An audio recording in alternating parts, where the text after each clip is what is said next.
You're very welcome to the Talent Summit. Robbie was just sharing with us about how long the Talent Summit is going. And quick show of hands, who was here 4 years ago, 2020, at the Talent Summit? Do you remember that? It was literally a handful of days before the country shut down. It was the beginning of the pandemic. We were all in the coffee room talking about this flu virus that seems to be coming in from Asia, what would happen. Some people didn't turn up at the Talent Summit, were getting a bit nervous, and a week later we were all at home, the schools had shut, everything had changed. That was 4 years ago this week. A lot's changed since then. You look at the year of 2020, we had this, in the talent world, this employment shock, right? Very, very quickly, a huge number of people were out of work. It was just this really weird experiment. We all had to immediately start working from home, figuring out how to do these things. And then as we began to come out of that in 2020, we had this massive, massive spike in hiring. People wanted to get back out, spend their money, go to stores, go to restaurants. We couldn't get the staff. Into 2021, there was this crisis. We couldn't find talent. We were fighting for them. We'd pay them anything. Inflation began to creep up. You couldn't get people for any sort of job out there. We were all working from homes in the office jobs. We're having this debate about whether this would last forever. And then 2022 came along, and it all changed. The hangover set in, right? The tech companies began to realize they perhaps had overhired. The stock market began to fall. Inflation was going sky high. We started seeing headlines, particularly here in Ireland, where we have so many US tech companies employing folks, particularly here in Dublin, other parts of the country. We saw layoffs. We began to see fear come into the market. We began to start thinking about inflation. Cost of living started shooting up into 2023. But here we are in 2024, where you have this weird environment where the stock market is actually booming, right? It's doing really, really well. Unemployment is at record low rates. We have high employment rates. Yet, we have really low attrition in most companies. It seems that people are terrified of moving jobs. We still have talent crises. We have this massive uncertainty when it kind of should be good. So I wanted to open the conversation this morning to just get our panelists' thoughts on this. And maybe Fiona, I'll start with you. What the hell's going on? I'd love your thoughts. I'm stressed listening to you, having replayed over the last few years, and I'm obviously have tried to expunge that from my memory. But look, I think this is a settling year in many ways, in that we're lapping a year that was a tough one, that we learned a lot, and in many ways we had to learn how to respond to challenges we hadn't experienced in this way. And I feel like, certainly speaking from my sense, is that there's muscle memory now that we can draw upon experience. We've had a chance to have a more systemic look at some of those challenges and understand our responses and give a more kind of thoughtful understanding for where we want to position ourselves as companies. So I think that gives us an opportunity to build on some of that learning and I guess have a more strategic impact. But I also think it gives us a really unique position as a function in all of our businesses, because those themes, if you like, need to be translated for leaders, and in the context of, you know, still many businesses being challenged in terms of growth and profitability. At the same time, I think it's, you know, we need to be very sensitive to the fact that whilst it feels like there's a bit of a shift back to the employer, there's an interesting EY survey which found that whilst that has been the case, an increased perceived power back to the employer in the last 12 months, net employee perceived power has increased by 8% since before COVID. So there's that trend is still moving in an employer-employee direction. And whilst we might think that there's definitely low attrition, there's still survey data out there that says there's a latent expectation of employees that they may move jobs over the next 12 months. So I think people are in very much a watch and see approach, and I think it would be a mistake on our part if we somehow become complacent about some of those challenges. At the same time, I think what we have are many, what you've described as, you know, obviously very real, but looking at them, you might consider them as many tensions or polarities. And if I pick the ones that you pointed to, you have, you know, how do we manage well-being whilst also driving performance and productivity in the organization?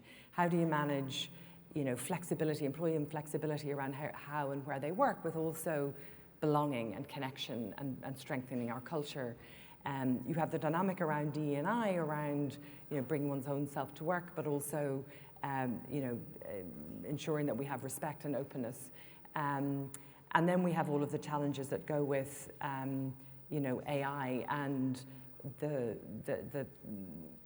sense of known unknowns and unknown unknowns. So huge, interesting challenges for us there that certainly put us in a strategic driving seat. But I think it's about really looking at these things in a systemic way and bringing framing and principle thinking to our business and leaders, so that we can provide some conceptual approaches and practical actions in response to that. AJ, you've been arguably at the cold face, particularly in Google's moonshot business, where you're at the bleeding edge of some of the ideas in those businesses, and you ramp up, you ramp down. Tell me, what's your sense, particularly in the US, of some of those issues like the tech layoffs, maybe the work from home policies, and some of the inconsistency you've seen there. What have you seen, and what are you learning from that? Yeah, we've seen a lot of different things. I think with everything you both have mentioned, everything that's going on around the world right now, it is a bit of those pulling of tensions from one side or another. So it seems a bit polarized, where there is just a work from home, everybody works remotely, or everybody is in the office. We've seen kind of that continuum with, I'm sure you guys have seen the link with WebMD's CEO that has done that really interesting communication job of how to bring everybody back into the office. It's a cautionary tale of what not to do, by the way. All the way to companies like Roblox, who have done really thoughtful things like saying, hey, our stance on work from home or distributed work or remote work or hybrid work, we're actually going to meet employees where they're at, but we're going to be very grounded on our principles of what we value, which they then created systems and programs around, hey, we want to make sure there's a line in the sand for everyone to be back during a certain period of time, and we will offer benefits for those who choose to come and those who choose to leave. And I think there's a little bit of that tension that's playing out in all of the different businesses. I mean, within the Moonshot Factory, what we have are different businesses that will essentially launch out into the world in their own ways, right? And so each of the different leaders in each of the functions are also thinking about what are the basics, what are the fundamentals, what are the values and principles that we have, on top of, I gotta make sure that my business is actually going to be stood up, to graduate, on top of the market challenges. So there's this increased pressure that I think is tempting us as humans to go to whatever is the most relevant connection. But I find that in this season, especially for us as practitioners in this space, the best thing to do is just take a moment to breathe and go back to the basics, right? With all of this mess, you can do so much around the plan. The plan is this, the plan is that, but planning is actually the verb. You want to make sure that you're planning and scenario planning around what could it look like if it was in its worst, best, or just kind of meeting in the middle state, right? So I think in the West too, what's really interesting right now is there's a lot of policies and legislation that's being rolled out that can be really confusing for us in the 50 different states where we have to manage those as well, on top of the federal policies that we have. So there's definitely a lot of puzzle piecing that can make things very confusing. And for those of you here that are managing in the United States where you have employees and presence there, you're having to manage that on top of the labor laws here. I think if there's one thing we can do is go back and say, what are the basic principles of how we should design the organization in this new world of work? Because we have cases where people have done it and it's not been great. And we have those examples like the Robloxes of the world that are going, oh, okay, here's a way where we can meet each other where we're at. Not just the employee and not just the employer, right? So speaking of the policies and the way that we can support the organization from the HR community, Robbie led this morning talking about diversity, equity, inclusion, and how perhaps we're seeing potentially a rollback in some companies on D&I initiatives. And Fiona, maybe I'll start with you to get your perspective. Do you agree with this, that we are observing this bit of a rollback? Is there a difference perhaps between what we're seeing in Europe versus the US? Where might that come from? And what do you think is the role of us as HR practitioners in the D&I agenda, so to speak, within an organization? Gosh, that's a pretty existential question. And in some ways, I'm glad I'm not working directly in the US and perhaps being more centered here in Europe. Thanks, Fiona. I guess if you were a historian and you were looking at the long arc of time, you would say when there's big change, there's always some kind of reset, right? Because it's hard to, we know as change practitioners, it's hard to bring everybody with us all at the same pace. So on that basis, I'm still very optimistic about the change that we've made. And in the long time that I've been in my career, we have made huge progress. I personally don't see that momentum changing. That said, there are aspects of this process, I guess, that we're seeing now, where you do see companies, and AJ will have more proximity to those, who are softening their stance, softening their voice, changing their voice and positioning on certain things. Sometimes it's because they're distracted with trying to run their business and they perceive those things not to be as connected as we might see them. Sometimes it's more of a deliberate thing. Sometimes there's a CEO who's got a perspective. And those stories are well told and we've read about them. So they seem to be, I think, a smaller group, loud voices. And meanwhile, the march of change continues. And I think that's inevitable because we now see D&I very much at the heart of how we work, very much at the heart of our culture, right through all of our policies, programs, and employee experiences. And we have a workforce now, nearly the biggest proportion of it is Gen Y and Z, and that's going to grow, who have only ever grown up in a very personalized way online and expect that experience in the workplace. And that is all about DE&I.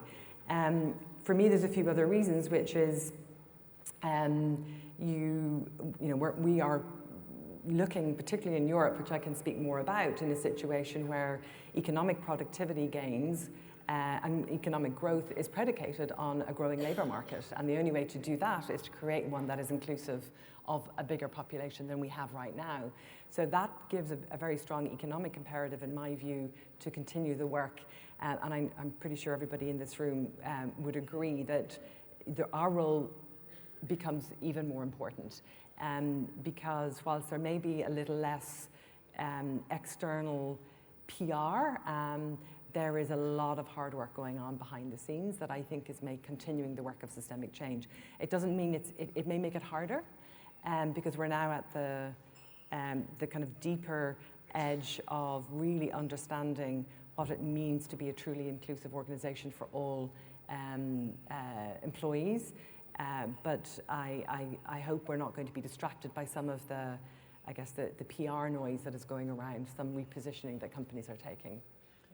On that, AJ, yesterday we had a group of us talking about this topic, and it was suggested potentially that one of the other differences between the US and Europe is that in the US, the D&I agenda has been politicized by an extremely vocal, very small minority, and perhaps there's a fear, therefore, with executives of doing work on this.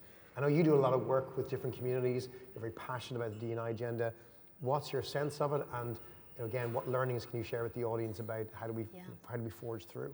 Yeah, I mean, building on everything that Fiona just said, I think, just speaking to all of us as practitioners in this room, the season for us saying the seat at the table is mandatory, I think we can take that a little bit further and say a voice at the table is actually what we need.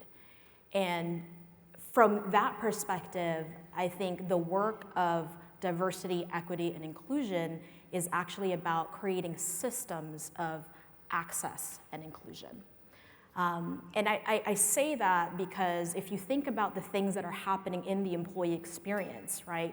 recruiting, you think about performance management, you think about growing your employees, creating even just high potential programs. How are you creating the types of principles that will make sure that those DE&I initiatives that you're focusing on are actually going to have fruits of the labor that you're putting together? And I liken this to an analogy of, every single company, probably you all have your front door, and it's probably one panel wide. And there are probably things happening in your hiring process or your promotion process where you don't even know there's likely a back door where folks that have more either access or have ways in which they can connect to the organization in different ways are probably traveling through that path. Our job as practitioners, I think, is to focus on knocking down that one panel door and creating ways to widen that so that more folks can come in, bring their talents, and have a equal stepping point of how they can then engage in the organization in different ways. Working in this space, I do a lot of coaching within the Management Leaders for Tomorrow program, which was founded by John Rice, and their vision is to have Black and Latinx talent really be embedded in a lot of the leadership and board positions across multinationals and enterprises in the world. And what I find actually in this work is that most of the folks in that community are really looking to build not just their careers, but also legacy. And I think every single person in your workforce has that. We all stand on the shoulders of very amazing lineages. And bringing that practice and that lens into DE&I on top of the data, which is of course very, very important, right, is important to view that and say every human has some sort of journey coming in, and our job is to widen those doors so that they can bring that to the workforce, and then we can create some magic together. It is very polarized in the United States for one reason or another, and also we've all been very guilty of looking at the headline, but not really reading the article, right? So that's why I'm saying, again, the important thing for us as practitioners is we no longer just want the seat at the table, especially with this kind of topic. It is about having a voice at the table that is more important, a voice to ask the question, a voice that will carry when you're not sitting at the table, a voice where people will go, oh, my CHRO, my CPO is gonna ask me this question. I better think about this a little bit more. And then let's weave that into our systems, right? Hiring, performance management, learning, growth, development, even the way you exit your employees. There is a way in which we can actually impact that if we believe that it's not just the seat that we hold, but the voice that we have. The systems we talk about and that we build and try and support, the front line of that typically isn't actually HR, it's the middle manager. Yes. And the middle manager is the person who actually has to meet the team and work on all this. And in the last few years, if you take some of the themes we discussed so far, the talent equation, as Fiona, you said, maybe moving from employee back to employer and some sort of settling there, more pressure on profitability, performance from our teams. AJ talking about having more access, but also more support for our teams. The middle manager has to deal with all this stuff, and she's burdened. And I argue she's burnt out. And even, you take the turbulence piece, we are in an economy, in a market right now, in a time where you have, conflict in Gaza, you've got a war in Ukraine that's 2 years old. We've been telling people to bring their whole selves to work. And when they do, they want to talk about these issues. They want to talk about their aging parents, their kids, their personal health problems, whilst the manager's trying to get performance out of them, trying to cut 10% of her team because the CEO said we've got to cut costs. It's stressful. I'm interested to hear your individual perspectives of how is it playing out in your organizations for the middle manager, and what do you think is HR's role to support that middle manager? Fiona, maybe you want to start with that. That's a really, really important question for all of us, I think, because I often think there's no doubt that the experience that people have in the organization is most influenced by their manager. We know that, right? All of the data tells us that. And yet we are putting more and more responsibility on them for these areas that are really important to employees but have a lot of value but also have a lot of risk associated with them for everybody concerned. And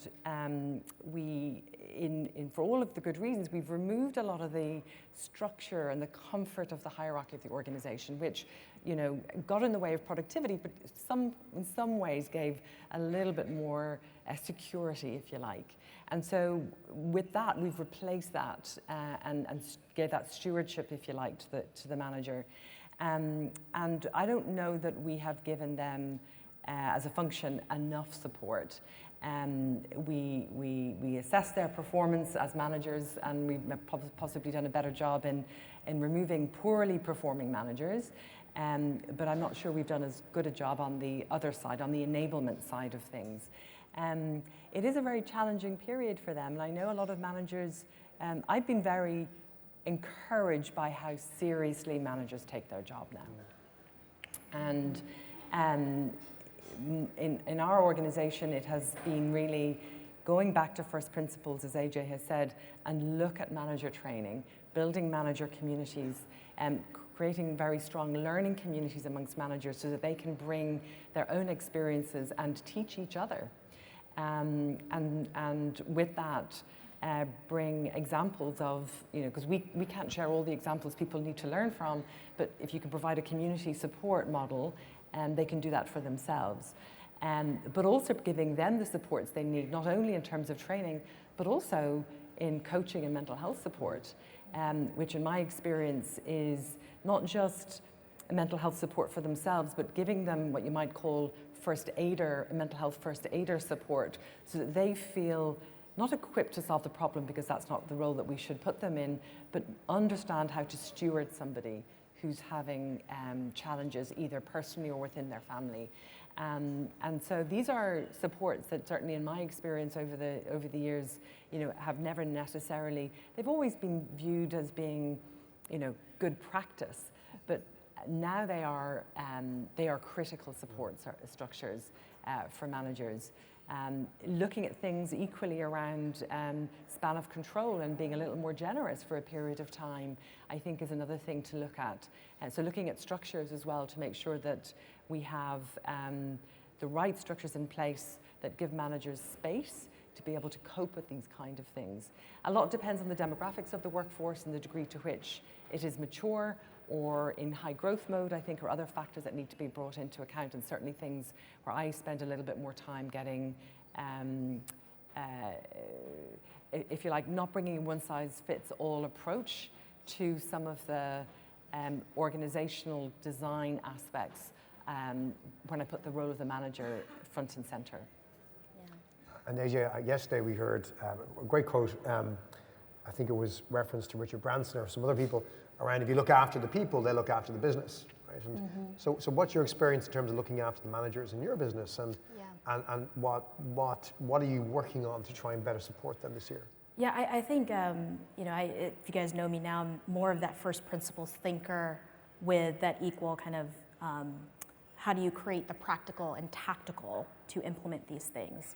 And so I tend to think about this statement that, the root of all frustration is misaligned expectations. And so I'm going to use another analogy of kind of being an organizational chiropractor when it comes to the managers, because they are the backbone of our organization. And things that Fiona said around community resonates so much, because the way that managers are learning today is different from even the way they were learning pre-pandemic. There is a lot of communities, and I bet you are all on many Slack channels in different HR communities, and you're getting those pings around, how do I do this? Do you have a policy for that? There are different ways that that's being reinvented right now, where there's a lot of social and community learning. And I tend to think about breaking things into three. So what are the philosophies, what are the processes, and what are the practices that you want to make sure are embedded within your organization when it comes to your managers? So an example of that would be, a philosophy could be that everyone deserves a great manager. Okay, great. If we agree on that philosophy as a leadership team, what are the processes that actually surround that? How do we build that? Okay, we're going to do community learning, for example, is one of the processes we'll put in place. Okay, so now what's the practice? Because then that's the day-to-day reinforcement. And that's where you bring in your communications team, or your HR systems team, and you figure out what kind of platforms are actually there to reinforce that philosophy that everyone deserves a great manager and that community feels supported. So I'd offer that and say, many organizations, ours included, and organizations I've worked with, this has been a thing. It's always been around manager development. But again, it's back to that alignment, right? The root of all frustration is misaligned expectations. So, what parts of the vertebrae are you going to adjust as that organizational chiropractor for the backbone of your organization, which is your managers? So that recently we were talking about in our business and our leadership, the importance of the check-in. Yes. And then we realized, we didn't have consistent check-ins across our leaders because we hadn't defined it as a process. We hadn't demonstrated the expectation of what that would look like. So how, of course, could we expect every manager to be actually enacting this? Because, again, that expectation misalignment is really important. I want to talk about, lastly, technology and how, we are in a world that in the last 14, 15 months, we've been talking about AI endlessly. At a table last night when we were talking about AI, we were sharing with some of our table and how to support, let's say, a middle manager task like performance reviews. Hands up here who loves performance reviews. Yay! Liars. They're all liars. I was sharing... A students. A students, front row. How I do my performance reviews with ChatGPT now. I open my phone, I turn on the microphone, and I say, AJ, so she did this really well, this really badly. I'd love to give her 2 tips on X, Y, Z. I press stop and I say, summarize that for a performance review that's suitable to give to my employee. And it's a beautiful summary. I go, copy, paste, done, next. And it just speeds up this critical part of my job that could take hours normally every quarter, right? So when you think about AI's power to help the organization, to help the middle manager take some of those frustrations off us, maybe I'll start with you, AJ. What are you seeing as some of the tactical things we can use AI for in HR? Yeah. And then maybe, what is our role, maybe more strategically in advising the business on the role of AI in HR? Absolutely. I think I'll say one thing is, do not forget that we are all humans, and we have to make sure that that's at the core and keeping the human in the loop as we're going through these things in the technology space. Specifically in this, there is a wonderful community that you all should know about as well that's led by Q Hamarani, who's the Chief People Officer at Paper, and Johannes Sunlo, called the People GPT Network. And it's a really amazing community where you have a lot of us as practitioners that are actually building their own LLMs and applications to test and experiment. Find ways in a percentage of your roles to at least experiment with something that you can take into your day-to-day. I think my talent team, what we did was we actually took, for example, a job description for a role. We took the intake meeting notes from the manager. We put in the 4 different dimensions of what we were looking for and a couple of LinkedIn profiles of some successful hires that we would like to have in a specific position for maybe a go-to-market or commercialization. And we used that to actually develop an interview guide that is very detailed around those questions. You can do creative things like put in your leveling guidelines around that. What kind of questions should you ask? So do not be afraid to experiment is what I would say, and do it with a community, making sure that that human's always in the loop. This technology is actually not going to replace our jobs. I could be wrong, by the way, but I'd like to be right now. Fiona, last word on AI and HR and the business from you. I'm an optimist. I am very excited. I would bring us back to the last time we had an important role to play in technology, which was really around this theme of digital transformation. And I don't think we did a good enough job as a function. And there was an opportunity there, and I'm sure there's been great stories, but I don't think we really led there. And this is an opportunity where there's so much unknown here, but what we do know is that the world of work will be changed by AI. We know that employees who have fluency in AI skill sets will outperform those who don't. And we know that there is a reskilling of sorts needed. And there's some interesting survey data out there. It's going to be EY and Gartner, I want to attribute it appropriately, that whilst 22% of employees feel that their jobs may be gone in 5 years as a result of AI, 33% of them are optimistic about the impact of AI on them. And so I think that gives us a hugely important strategic role to, as AJ said, put this on the agenda of the exec team. And it will already be there depending on the kind of organization you're in. But for not all organizations are technology companies or led by technology. So we really do need to put that on the agenda. We need to bring a framing to it. We need to make it practical. But also understand that we're at the very early stages of this. I like the point around managing expectations, because I think we've moved beyond this fear factor a year ago. We're now more optimistic. But I think we need to temper expectations as well in terms of the net positive in terms of productivity, because we have a while to go yet before we really see it come through. But I mean, I'm looking forward to today, but I think, this time next year, I'm really interested to the stories we'll have to tell about what we've been able to do with this opportunity as a function. Talent, tech, turbulence. Fiona Mullan, AJ Thomas, thank you so much for sharing your thoughts and for kicking us off today.